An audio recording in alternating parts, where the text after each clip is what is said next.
संसार में अधिकतर हमारे रिश्ते आवश्यकताओं और स्थितियों के अनुसार होते हैं।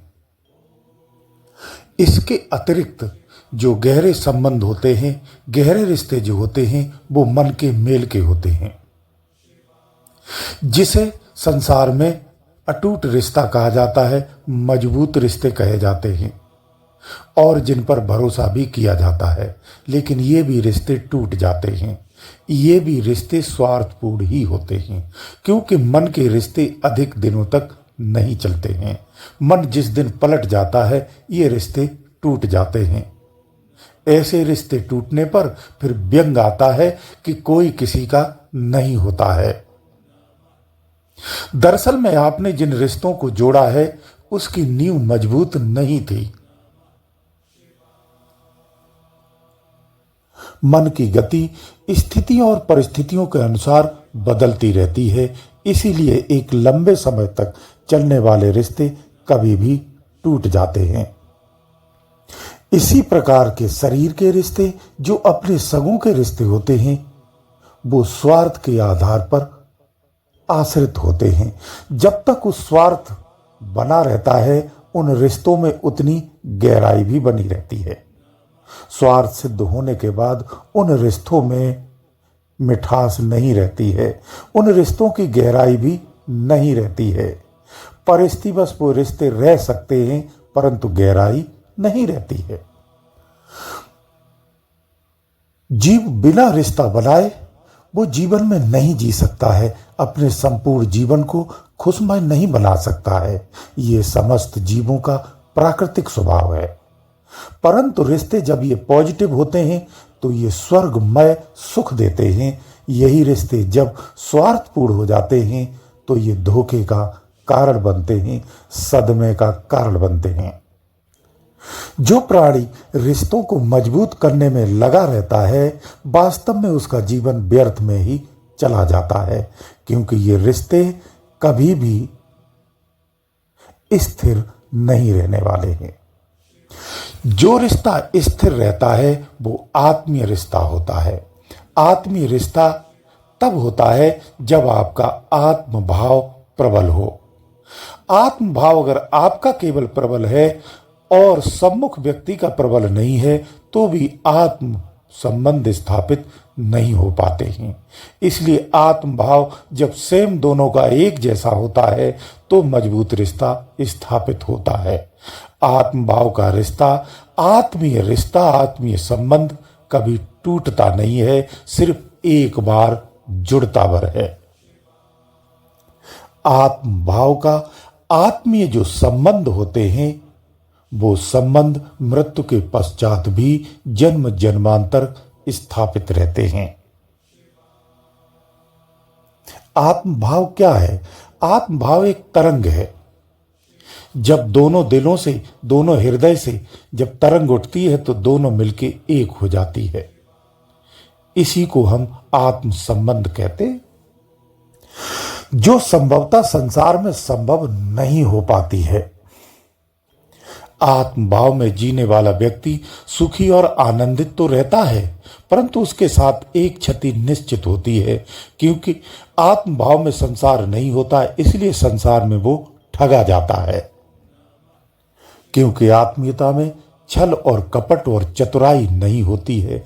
आत्मीयता में निज का स्वार्थ भी नहीं होता है। आत्मीयता आनंद से भरी होती है, परमार्थ से भरी होती है। आत्मीयता में दयालुता की भावनाओं का समंदर होता है। आत्मभाव में जीने वाला व्यक्ति हवा की तरह हल्का और तरंग के समान होता है। जो साधक अपने आत्मभाव में पहुंच जाता है, वो इस स्थिति को स्पष्ट समझ सकता है। इसलिए हमें संसारी रिश्तों पर अधिक ध्यान नहीं देना चाहिए, क्योंकि संसारी सारे रिश्ते आप जानते हैं मनमुखी होते हैं, जो स्थिति और अवस्था के अनुसार बदल जाते हैं। इसीलिए एक अध्यात्मी व्यक्ति को, एक आत्म भावी व्यक्ति को संसारियों से बच के रहना चाहिए, थोड़ा भिन्न रहना चाहिए, आत्मिक रूप से उनसे अलग रहना चाहिए। काम और इंद्रियों का गठजोड़ मनुष्य की अनंत आवश्यकताओं का जन्म देती हैं। इन्हीं आवश्यकताओं की पूर्ति के लिए जीवन का एक एक पल मनुष्य ऐसे ही व्यर्थ में गंवा देता है।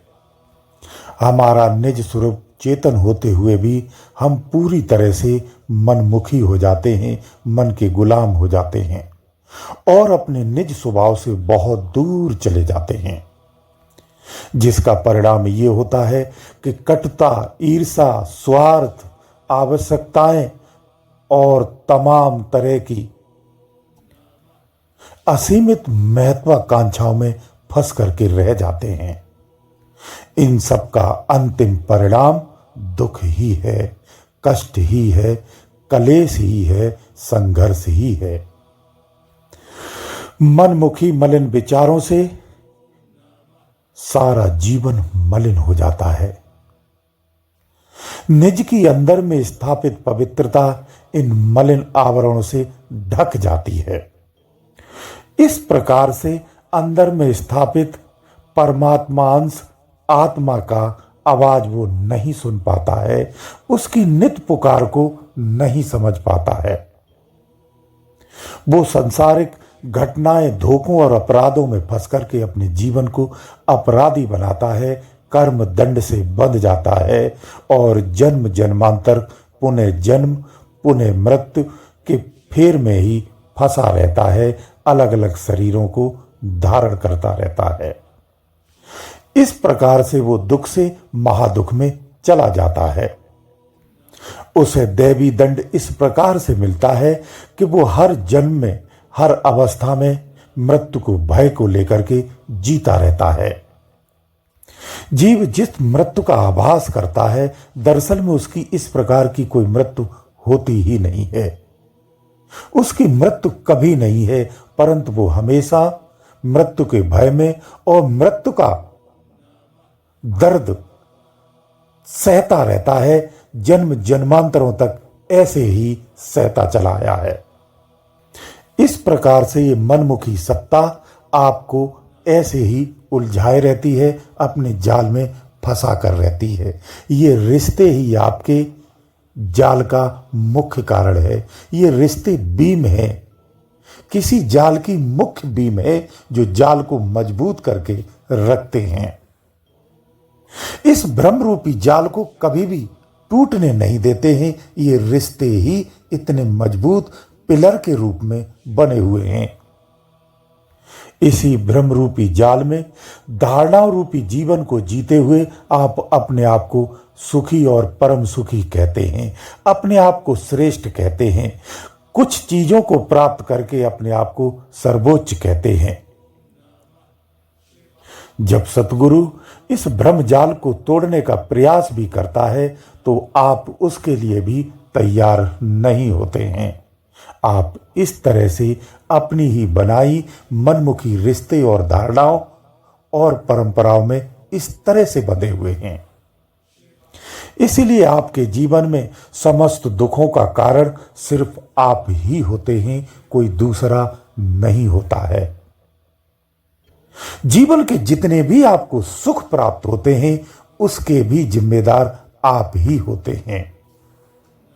आपको हमेशा इस बात को याद रखना चाहिए कि आपका ये जीवन है, केवल परमात्मा ने आपको जीवन दिया था, निस्वार्थ जीवन दिया था, इसलिए दिया था कि आप अपनी निज अवस्था को प्राप्त कर लें, इस भ्रम जाल से बाहर निकलें। परंतु पुनः से आप उसी भ्रम जाल में पुनः फंस जाते हैं और फिर आप दुर्गति का शिकार हो जाते हैं। इन समस्त जालों से निकलने का मात्र एक ही उपाय है। वो उपाय सतगुरुओं की वाणियों में होता है, सत्संगों में होता है, ध्यान साधना का तरीका होता है। ध्यान साधना के माध्यम से आप इस जाल से बारीकी से बाहर निकल जाते हैं और अपनी निजता को, अपनी वास्तविकता को प्राप्त कर जाते हैं। गुरुदेव दयालु।